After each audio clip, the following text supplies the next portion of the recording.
भारत मुक्ती मोर्चा आणि बहुजन क्रांती मोर्चाच्या ईव्हीएम भांडाफोड राज्यव्यापी परिवर्तन यात्रा भाग 2च्या कन्याकुमारी ते काश्मीरपर्यंतच्या कार्यक्रमाचं आयोजन करण्यात आलं असून त्याच प्रसंगी काल सातपूर राज्य कर्मचारी विमा योजना येथे आयोजन करण्यात आलं होतं। या प्रसंगी राष्ट्रीय अध्यक्ष वामन मेश्राम संजय अपरांती यांच्या हस्ते सातपूर राजवाडा येथे विश्वरत्न डॉक्टर बाबासाहेब आंबेडकर यांच्या पूर्णाकृती पुतळ्याला आणि सातपूर भाजी मंडई येथील श्री छत्रपती शिवाजी महाराज यांच्या पूर्णाकृती पुतळ्यास पुष्पहार घालून अभिवादन करण्यात आले। दरम्यान या कार्यक्रमाचं आयोजन ॲडव्होकेट सुजाता चौदंते, अविनाश पगारे यांच्या वतीने करण्यात आले। दरम्यान कार्यक्रमाप्रसंगी स्टेजवर प्रमुख मान्यवर राष्ट्रीय अध्यक्ष भारत मुक्ती मोर्चा वामन मेश्राम, डॉक्टर संजय अपरांती, रणजित सावंत, ॲडव्होकेट सुजाता चौदंते, संजय घोडके, शिवाजी काळे, वंदना काळे, हिरामण गायकवाड, प्रसाद निकाळजे, शादाब खान, काळू काळे, राजाभाऊ गांगुर्डे, सुरेश जाधव, सुनील जगताप, विशाल भदरगे, शरद साळवे, त्रिशाल अंभोरे, सागर साळवे, रवी कांबळे, राम ढवळे, प्रतिभा लोंढे, विनोद मुंतोडे, मगरताई, सचिन मोहिते आदींसह परिसरातील नागरिक मोठ्या संख्येने उपस्थित होते। दरम्यान या कार्यक्रमाप्रसंगी राष्ट्रीय अध्यक्ष भारत मुक्ती मोर्चाचे वामन मेश्राम यांनी लोकशास्त्री न्यूजशी बोलताना अधिक माहिती दिली आहे। जय भीम, जय मूलनिवासी। काल दिनांक 1/3/2023 रोजी ईव्हीएम भांडाफोड यात्रा परिवर्तन यात्रा पार्ट 2च्या निमित्तानं भारत मुक्ती मोर्चाचे राष्ट्रीय अध्यक्ष आदरणीय वामन मेश्राम साहेब यांची ईव्हीएम भांडाफोड यात्रा सातपूर शहरामध्ये ESI हॉस्पिटलच्या समोरच्या प्रांगणामध्ये या सभेचं आयोजन करण्यात आलं होतं। काल त्या सभेला सातपूर आणि नाशिक जिल्ह्यातील परिसरातील अनेक मान्यवर नागरिक या ठिकाणी उपस्थित होते। त्यामध्ये आदरणीय डॉक्टर संजय अपरांती सर, संजय घोडके साहेब, माननीय संजय घोडके सर, माननीय काळू काळे साहेब, माननीय शिवाजी लिहू काळे साहेब आणि त्याच समवेत वंदनाताई काळे मॅडम, आदरणीय नंदकुमार जाधव सर, आदरणीय स्टीफन आडाव साहेब यासह अनेक सामाजिक क्षेत्रातील, राजकीय क्षेत्रातील मंडळी या कार्यक्रमाला उपस्थित होती। या कार्यक्रमाच्या माध्यमातून EVMच्या संदर्भातली जी इत्यंभूत माहिती आहे, EVM भारतात आल्यापासून तर EVMच्या आज तागायच्या प्रवासाबद्दलचं इत्यंभूत अशी सर्व माहिती आदरणीय मेश्राम साहेबांनी उपस्थितांनी त्या ठिकाणी दिली आणि या माध्यमातून EVMच्या विरुद्ध एक जनक्षोभ आणि जे वातावरण तयार झालेले आहे त्या वातावरणाचा निश्चित भारताची लोकशाही संवर्धनासाठी याच्यातून मदत मिळणार आहे। अशाच पद्धतीचा कार्यक्रम हा संपूर्ण भारतभर कन्याकुमारीपासून तर काश्मीरपर्यंत आहे। त्याचा एक पार्ट म्हणून ही जी काल सभा झाली सातपूरमध्ये, या सभेला सर्व मंडळींनी ज्यांनी या कार्यक्रमासाठी साथ सहयोग दिला, सहकार्य दिलं, ज्यांनी वेळ दिला, पैसा दिला, श्रम दिले, अशा सर्व ज्ञात अज्ञात कार्यकर्त्यांचं भारत मुक्ती मोर्चातर्फे, बहुजन क्रांती मोर्चातर्फे आणि बामसेफतर्फे मी हार्दिक आभार मानतो। धन्यवाद। जय भीम, जय मूल। यावेळी सूत्रसंचालन ॲडव्होकेट सुजाता चौदंते यांनी केले तर आभार प्रदर्शन अविनाश पगारे यांनी केले। देशव्यापी ज्या नेतृत्वाचं नाव घेतल्यानंतर सरकारच्या पायाखालची वाळू सरकते असे माननीय वामन मेश्राम साहेब आज आपल्यामध्ये उपस्थित झालेले आहेत। आपण टाळ्यांच्या गजरात त्यांचं स्वागत करूया। 17 साली कॉर्पोरेशनच्या इलेक्शनच्या मध्ये झालेल्या धांदलीचा निषेध करण्यासाठी EVM हटाओ देश बचाओ अशा प्रकारचा नारा देऊन नाशिककरांनी आंदोलन पाहिलेलं आहे। हे आंदोलन देशव्यापी आणि अत्यंत प्रभावी पद्धतीने करण्यासाठी माननीय वामन मेश्राम साहेबांनी जे आपल्याला नेतृत्व दिलेलं आहे, मला 100% खात्री आहे, कारण आपल्या सगळ्यांच्या मनामध्ये शंका आहे तर जर EVM असताना देशाचं इलेक्शन झालं तर आपल्याला सगळ्यांना खात्री आहे ज्यांचं सरकार कधीही अस्तित्वात येऊ शकत नाही, जो देश मूल निवासींचा आहे, त्या लोकांचं सरकार अस्तित्वात येणार आहे 2024 साली आणि 25 साली आपल्याला माहिती आहे RSSची 100 वर्ष होणार आहे। या दृष्टिकोनातून देश पातळीवर एकमेव नेता लढतोय आणि ते नेतृत्व म्हणजे वामन मेश्राम साहेब। त्यांचे नाव जरी काढले तरी त्यांना खाजायला लागते. असे आदरणीय सन्माननीय वामनरावजी मेश्राम साहेब नाशिक नगरीत आलेत, परंतु ते नाशिक नगरीत आल्यामुळे आमच्या गंगा घाटावरती किती त्रास झाला असेल हे सांगता येत नाही. तसेच आमच्या सातपूर शहरातही अनेक मनोवादी लोक येऊन जातात आणि इथे भांडणे लावून जातात. पण वामनराव मेश्राम साहेब या ठिकाणी येणार आहेत म्हणून बरीच लोक इथं आले नाही. आयोजकांनी खूप मोठा प्रयत्न केला, खूप मोठा प्रचार केला, घरोघर जाऊन लोकांना सांगितलंय. त्यामध्ये आमचे आदरणीय बंधू अविनाशजी पगारे साहेब, तसेच आमचे ॲडव्होकेट सुजाताताई सौदंते यांनी सातपूरमधले प्रत्येक प्रभागामध्ये जाऊन, त्यांच्याबरोबर त्या वंदनाताई काळे पण होत्या, या लोकांनी अतिशय चांगला प्रचार केला की या ठिकाणी ईव्हीएमचा भांडाफोड कार्यक्रमासंदर्भात आदरणीय मेश्राम साहेब येणार आहेत, त्यांची सभा होणार आहे. या ठिकाणी खूप लोक येऊन गेली, बरीच लोक येऊन गेली. 5 वाजेपासून खूप गर्दी होती या ठिकाणी. काही लोक थांबली, काही लोक निघून गेली नाही साहेब. खूप गर्दी पण होती साहेब, आपण इथेच उभे होते आपर्यंत साहेब. परंतु आदरणीय मेश्राम साहेबांचा जो कार्यक्रम आहे लोकशाही टिकवण्याचा आहे.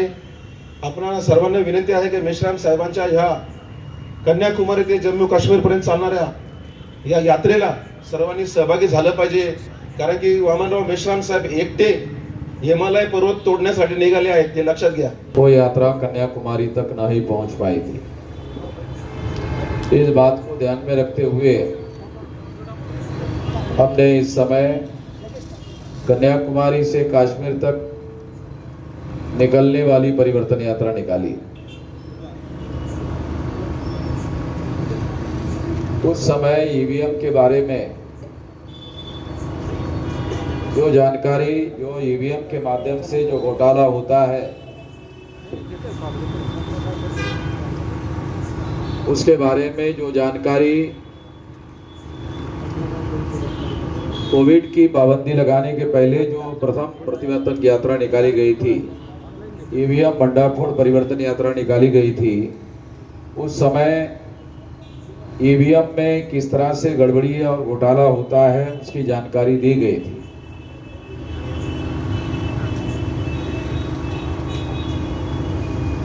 अब उस यात्रा की पाबंदी के बाद लगभग 2-3 साल का समय हो गया है और ईवीएम से संबंधित नई जानकारी और ईवीएम के माध्यम से नए तरीके से ईवीएम में किस तरह से घोटाले किए जा रहे हैं, ऐसी बहुत सारी नई जानकारी उपलब्ध हुई है. उसके आधार पर ईवीएम भंडाफोड़ परिवर्तन यात्रा पार्ट 2 निकाला गया है ताकि ईवीएम में जो नए घोटाले हो रहे हैं उसकी जानकारी देने के लिए ये अभियान शुरू किया गया है. साथियों,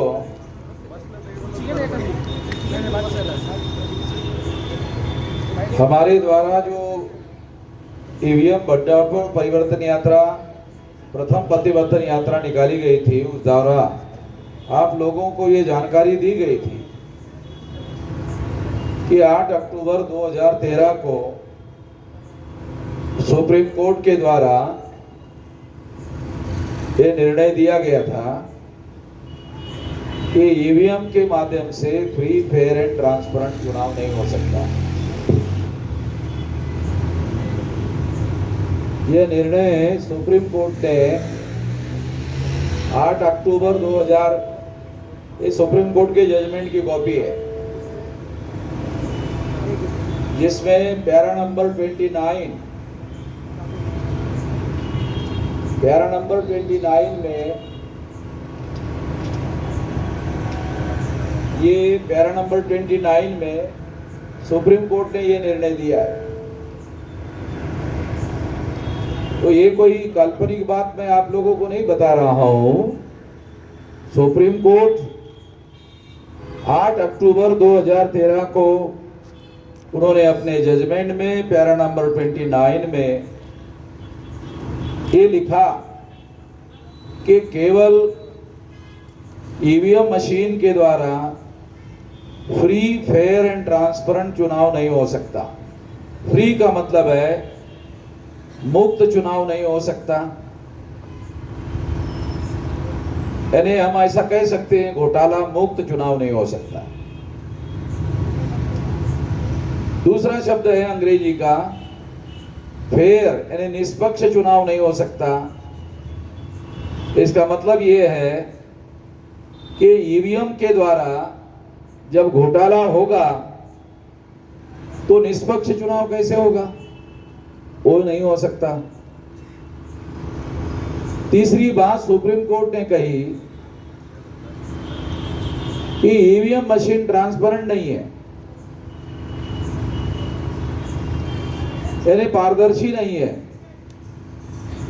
उसमें जो वोट डाला जाता है वो डालने वालों को आंखों से दिखाई नहीं देता कि उसने जिस कैंडिडेट को या जिस पार्टी को वोट दिया उसका वोट उसी पार्टी या कैंडिडेट के नाम पर जमा हो गया है, वो उसको आंखों से दिखाई नहीं देता। इस आधार पर सुप्रीम कोर्ट ने कहा कि ईवीएम मशीन के द्वारा फ्री, फेयर एंड ट्रांसपेरेंट चुनाव नहीं हो सकता। ये सुप्रीम कोर्ट का कहना है। हमारे बहुत सारे पढ़े लिखे लोगों को यह जानकारी नहीं है कि सुप्रीम कोर्ट का दिया हुआ ऑर्डर जितना बड़ा बंद होने के बाद सरकार ही बदल जाएगी।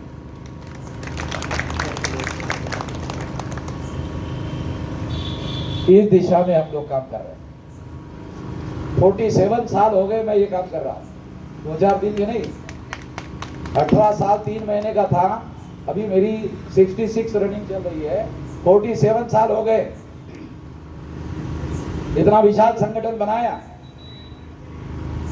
और आरएसएस के हेडक्वार्टर पर 3.5 लाख लेकर गया था, प्रूव भी कर दिया। नागपुर से लेकर अकोला तक 250 किलोमीटर तक हमारी गाड़ियों को पुलिस वालों ने रोका, इधर भंडारा गोंदिया तक रोका। नागपुर आने वाले सारे जितने भी रोड थे पुलिस वालों ने रोके।